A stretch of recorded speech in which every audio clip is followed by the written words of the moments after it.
どうも、日本語で喋りましょうの岡野です。このポッドキャストではナチュラルな日本語でいろんなテーマについて話しています。すべてのエピソードの振り仮名と英語訳、重要単語リスト付きのスクリプトもパトレオンで公開しています。お刺身のように新鮮で生の日本語を学びたい人はぜひ最後まで聞いていってください。よろしくお願いします。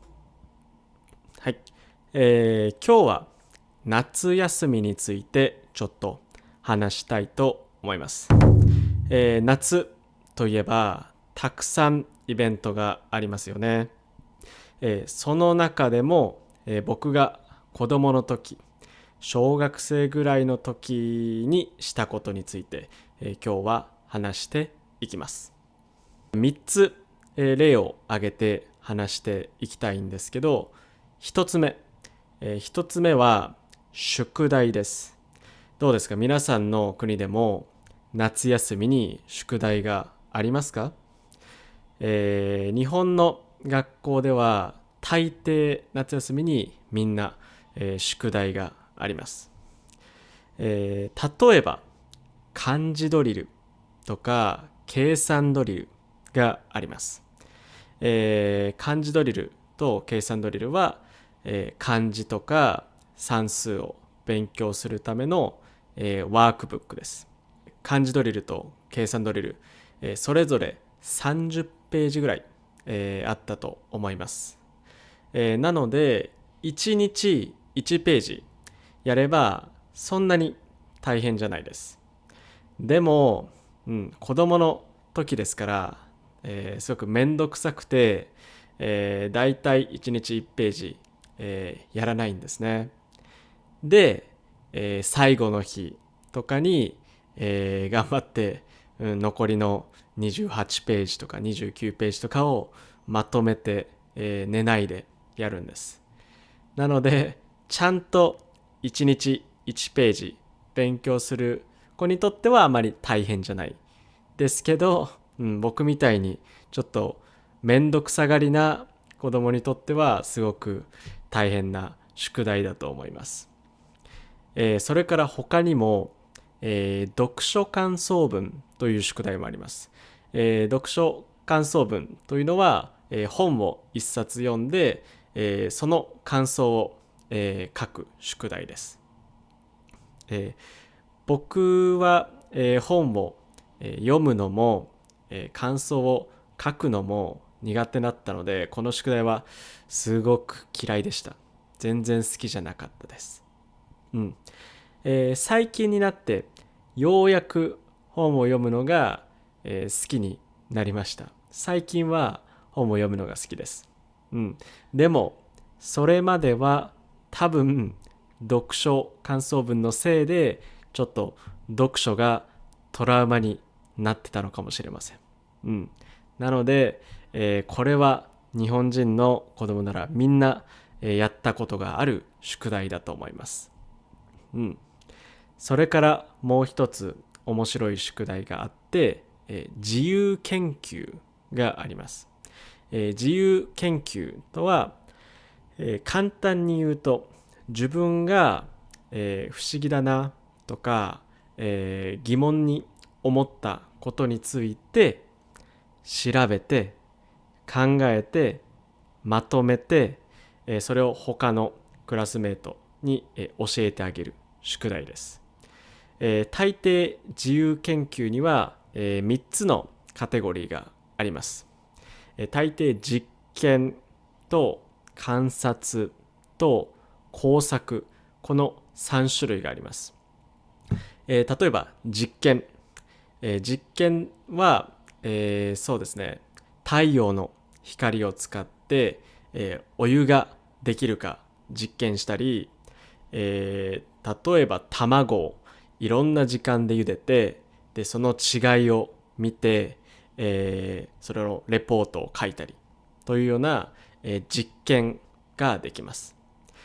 それと観察ですね。観察をしたい人は例えば公園に、行きます。公園に行って公園の花とか虫とかをよく見て観察して、それで分かったことをレポートにまとめたり、それから他にも毎晩、星を見て、でその星を見て分かったこととかをまとめてレポートにしたり、する人もいます。それから次ですね、工作。工作は例えば家にあるペットボトルでロケットを作ったり、例えばジャムとかの空き瓶を使って、スノードームを作ったり、何かを作るのが、工作です。僕は夏休みの宿題でよく工作を、しました。物を作りました。すごく楽しいんですよね。例えばペットボトルで何か作ったり、段ボールを使って何かゲームを作ったりとか、トイレットペーパーの芯を使って何か工作したりとか、いろんなことができるので、これは唯一楽しかった夏休みの宿題です。この自由研究はすごく面白かったです。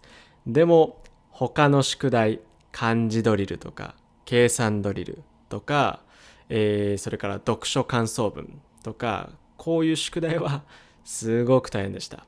あんまり好きじゃなかったです。で次です。2番目。2番目、夏休みに、よくしたことが、ラジオ体操です。これは多分知らない人が多いと思うので、簡単に説明すると、音に合わせてみんなで一緒に、ストレッチするんです。体操します。ストレッチします。で、今も、子供たちがラジオ体操をしてるかどうかちょっとわからないんですけど、僕が子供の時は毎朝6時頃朝6時頃に起きて公園に行って、で近所の他の子供たちと一緒に、ラジオ体操をしました。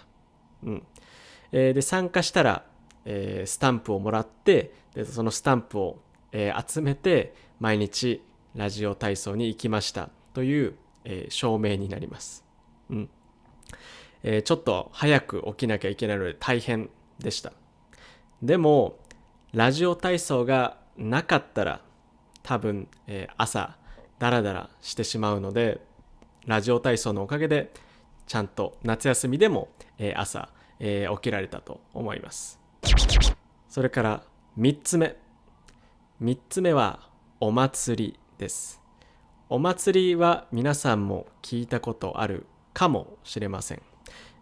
夏になると、近所の公園とか学校で、お祭りがありました。お祭りはね、焼きそばとかかき氷とかラムネとかいろんな食べ物とか飲み物が、あってすごく、全部の食べ物が美味しいです。それが食べ物とか飲み物だけじゃなくて、輪投げとか射的というゲームもできるんです。これもすごく面白いです。それから他にも盆踊りっていうダンスもあります。盆踊りというのは、太鼓のステージがお祭りの時にあって、でその周りをみんなで盆踊りしながら回るんです。正直僕は盆踊りできないんですけど、もし、チャンスがあれば皆さんもぜひね、練習して盆踊りに、参加してみてください。はい。他にもね、いろんなイベントがあるんですけど、今日はその中から3つ、紹介してみました。